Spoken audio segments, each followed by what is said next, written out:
my answer or a reason to keep going? I want your answer. Okay. So nothing inspired me to become a dog breeder, if I'm being honest. I actually think it's a waste of time. And it is it's a hobby, which means it's going to turn around and require more energy for little to no return than I think I'll ever have in this life. Why do I know that?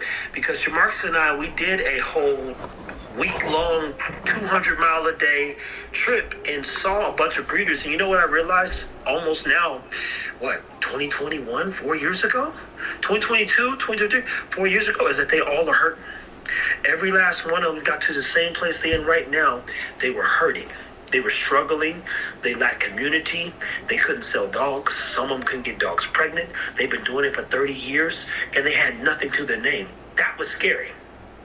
That was scary. Mm-hmm. So when you ask the question, which is a good question, you said, what motivates you to breed?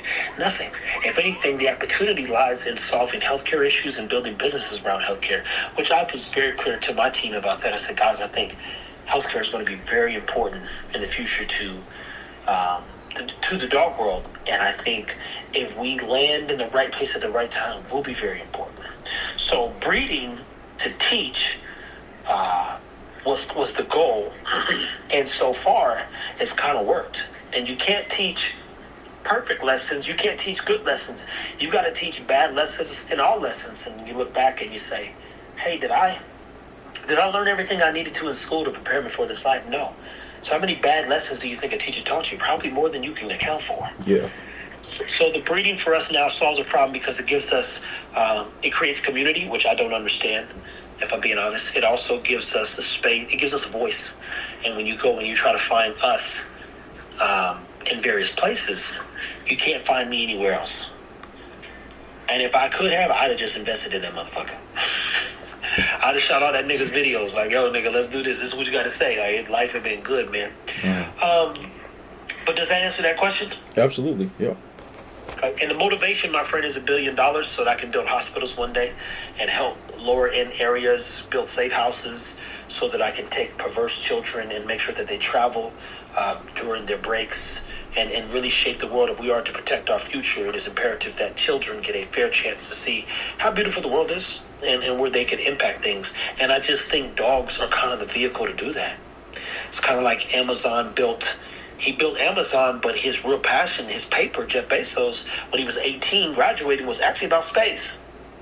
So what did he do? He built Blue Origin and was able to secure a bill and some change from NASA. So the byproduct of finding a vehicle to get him to rich status was, let me do what I'm passionate about, and kind of find the resources that we might need to keep Earth going one day. And it might not be on Earth, it might be somewhere else. So let's see, number 2. How do you select breeding stock and what characteristics do you prioritize? So the characteristics are always going to be, if you're moving, we like dogs that can move. Clearly we want tight feet. Clearly a roachback, believe it or not, isn't the worst thing in the world. Pit bulls used to have that roachback. Feet get up under them, they get active a little bit more. Mm-hmm. So we look at more of the character because we kind of know what we're getting now. And so, you want tight feet, you want a little bit of drive, you want a dog that's curious. And so when Jamarcus builds his things, believe it or not, I believe Hera and Kara's the girl, the 2 girls had climbed to the top of one of the ladders first. So he built a little ladder, and it was like 3 steps, and a little top part of the ladder. And the 2 girls, including Hera, they got up there before everyone else. We put a stairwell. He built a whole staircase right up and down for the dogs. Maya's dogs had to be motivated by food to get up there. Every one of Zara's dogs with no motivation at some point had found a way up and over, and it was only one dog who hadn't, and even he finally did, to get up the stairs. So I'm like, damn, them dogs is curious. Curiosity, you could turn around and develop a great dog around that. So we're beyond, hey, look at this dog. We're like, yo, what dog's got the most motivation?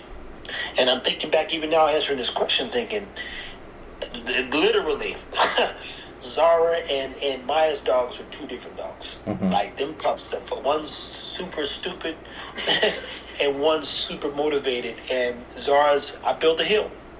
Dogs have to climb a hill to go use the bathroom.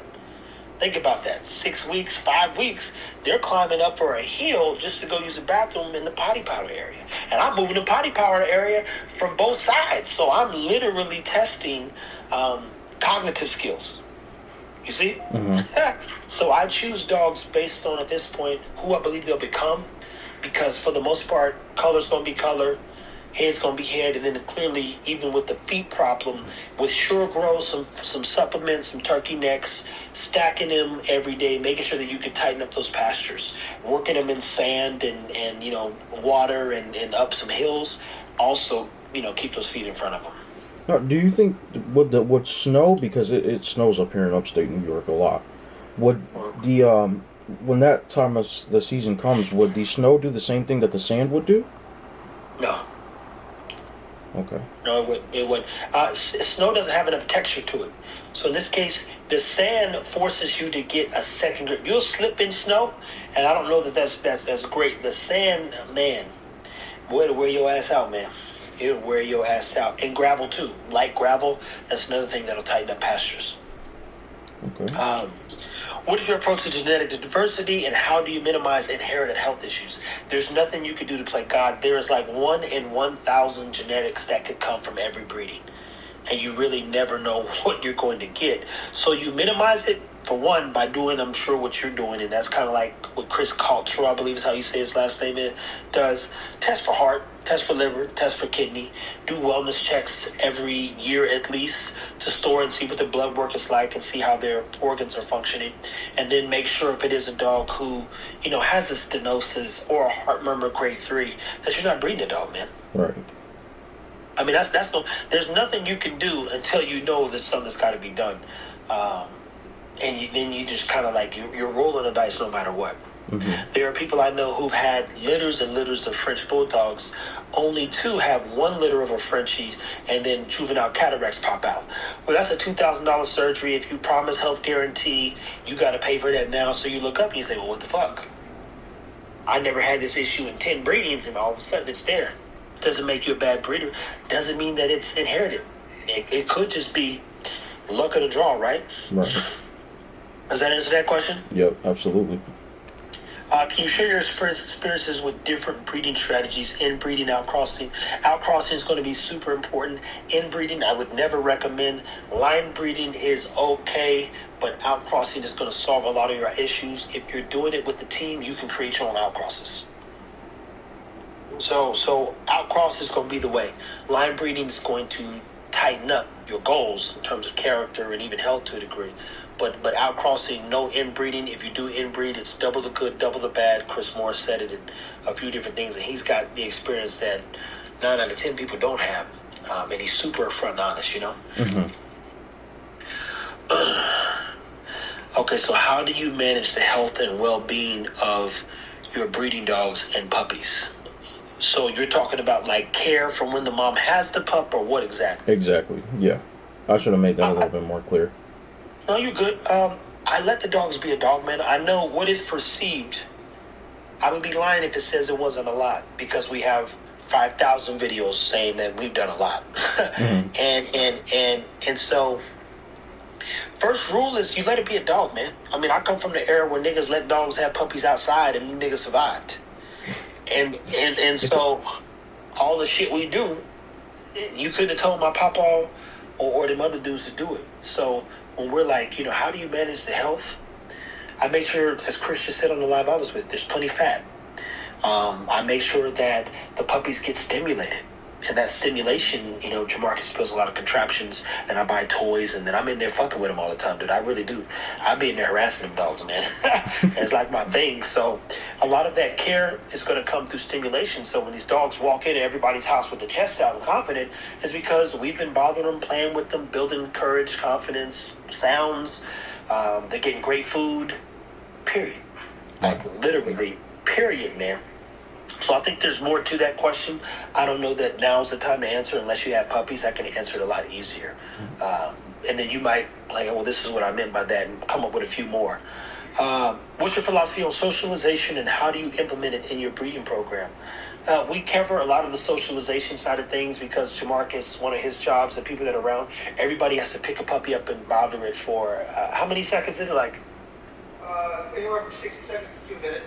Yeah, see that rule right there? Everybody who comes in that's allowed into the space when I have pups picks the dogs up separately and fucks with them a little bit. So all of a sudden now you got 4 or 5 people tops who are hands-on, harassing them, playing with their mouths, feeding them, treating them, touching on their toes and stuff.